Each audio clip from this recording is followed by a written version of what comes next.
காலையிலேயே எழும்பி தன்னை பரிசுத்தப்படுத்தி கொண்டு சுத்திகரித்து இன்னைக்கு பரிசுத்த ஓய்வு நாள் ஆராதனை, நான் காலையில் இத்தனை மணிக்கே போகணும்னு சொல்லக்கூடிய ஒரு கூட்டம் மக்கள் அவங்க அப்படியே அந்த முறைமையின்படி இருப்பாங்க.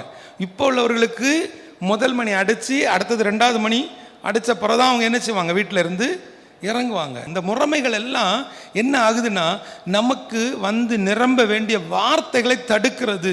அந்த வார்த்தை உள்ள போகாததுனால வார்த்தையினால கிடைக்கக்கூடிய நன்மைகள் கிடைக்கல. நமக்கு இப்போ என்ன பிரச்சனை, ஜனவரி மாதம் 1ஆம் தேதி ஒரு கார்டு போய் எடுக்கணும். அந்த கார்டு எடுக்கும்போது அதில் ஒரு வசனம், அந்த வசனம் உங்கள் வாழ்க்கையில் நடக்கணும். ஆமாம், அது வசனம் நடக்கும். வசனம் மாறாதது, வசனம் கீழே விழாது, வசனம் நடக்கும். உங்களுக்கு நடக்குமா? உங்களுக்கு நடக்கணும்னா நீங்கள் சில காரியங்களில் மாறணும்.